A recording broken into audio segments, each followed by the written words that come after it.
Then you have Hare, not this Hare, Hare, H-A-R-E. I know you're hopping mad. And he says that religious statements are meaningful. They're meaningful for the people who hold them. And he talks about blicks. He talks about blicks, it's a worldview, my worldview. I believe this, and no matter what anyone else tells me, it's not going to change my mind. That is my mindset, that is my belief, that's what I believe. And so my statements have meaning to me. It may not have meaning to anyone else, but it has meaning to me. But people who have a worldview want everyone else to believe that their statement is meaningful because they believe that their blick is true. Then you could argue, well actually, Hare, your theory is a blick, why should anyone believe your theory? Flu, your theory is a blick, why should anyone believe you? Atheist, your statements are blicks, why should anyone believe you? Problem, yep, we can all have our own blicks. I'm not sure that anyone should believe anyone else's blicks, but my statement has a meaning for me. And remember, people will live their lives according to their blicks and might even give up their life for their blick that they believe in God. And therefore, you can't say that their statement is meaningless.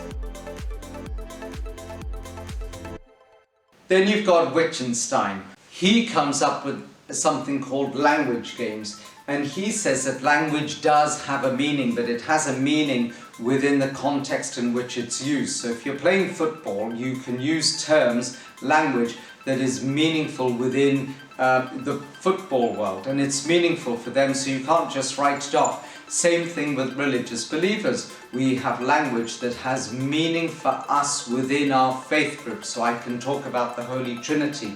I can talk about Jesus being the Son of God. It means things to over 1 billion Christians across this planet because we're all within the same language game according to Wittgenstein, and so my statements are meaningful. But then it could be argued that actually my statements are not meaningful for anyone else outside Christianity. And you can argue that is not true. Clearly they are, because we have discussions with people of other faiths and we talk about the Holy Trinity, we talk about Jesus as being Son of God, and many people get it. Many people understand what we are saying. And therefore, maybe religious language, yes, it means statements have meaning, but not just within our language game, even without it. Because otherwise, how could we evangelize and go and speak to others about Christ, and how would they get it if the language wasn't meaningful? Interesting that. Now, let's have a look from a religious point of view. Saint Aquinas, he uses analogy. What's an analogy? It's like where you are trying to describe something or someone that you don't know too much about. So for example, God. And then how are we going to describe God? We compare God, if you like, with something we do know ourselves. Okay, so an analogy. We're using things of what we do know ourselves to try and help us use that language to describe someone we don't know, God, because God is beyond us, He's transcendent, He's beyond the universe.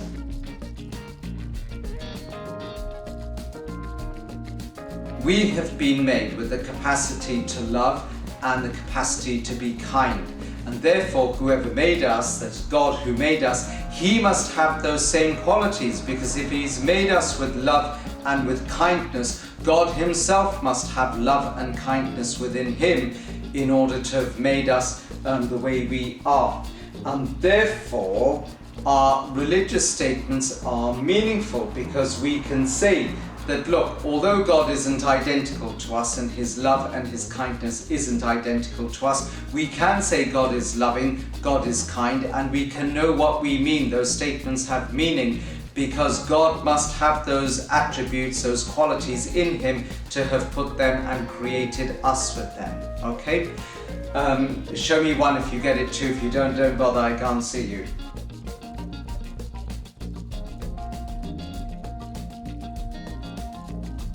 Everyone has qualities, just checking my notes, everyone has qualities proportionate to who they are, according to their nature.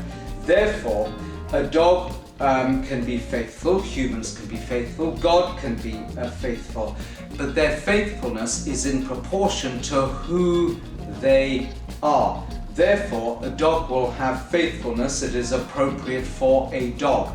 A human will have a faithfulness appropriate to what it is to be a human. And God will have faithfulness appropriate to what it is to be God. And therefore we can say God is faithful, and that is a meaningful statement because it means God is faithful according to what it means to be faithful in terms of being God. Okay, some strengths and some weaknesses. Well, it helps us to relate to God. It helps us to understand God a little bit. And as humans, we need to understand God. We want to understand God. We need to be able to make statements to understand God. And this helps. This helps. We're able to use language that we understand to describe someone that we don't have too much experience of. And then on the other hand, you can say, God is so unknowable that whatever language we use, it's just not going to work, and so our language is meaningless. So, have a look in your books for your strengths and your weaknesses and unpack them in the exam and really discuss them and ask your examiner, is this really true? Does this point hold? Is it a strong argument?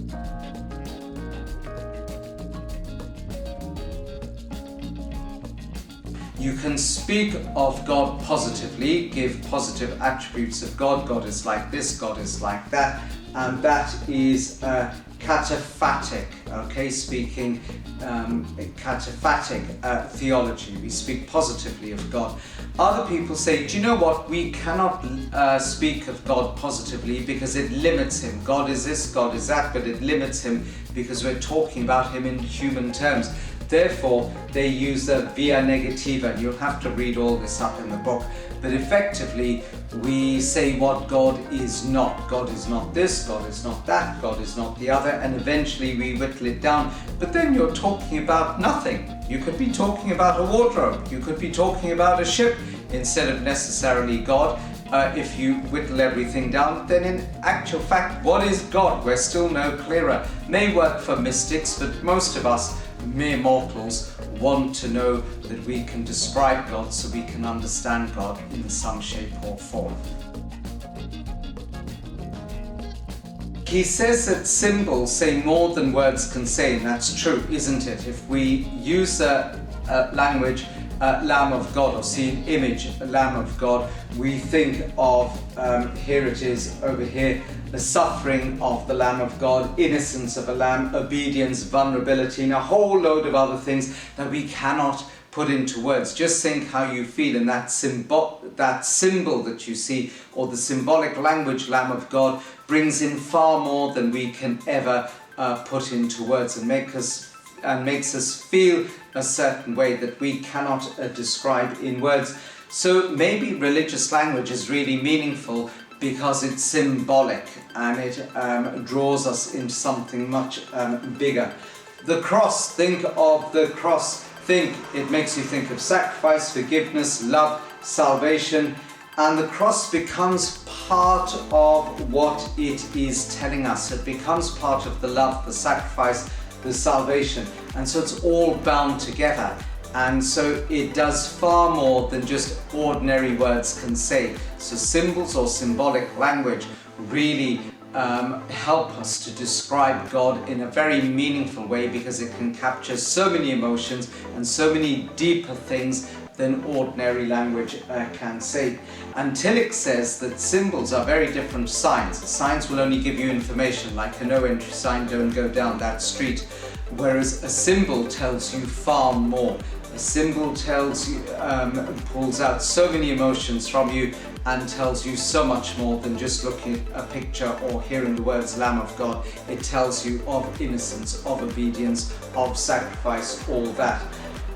And they can arouse different emotions in different people. So religious language is great. It can appeal to people in different ways because it is symbolic, and what you get from it, someone else might get something else from it, but not necessarily what you get, but it's all meaningful for each of you, for each individual. And so that's good, but it could become a problem because you end up worshipping the cross or you end up worshipping the lamb instead of looking beyond the symbol to what it is really speaking about. And then remember, religious symbols or symbolic language does go out of date, so you may get to a point where you think, hang on a minute, what does that mean? They can become very abstract. God is not just a being, God is being itself, and symbolic language and symbols can point to the fact that God is not just a being, he's greater than that can't be put into words. He is described by symbolic language as just being completely.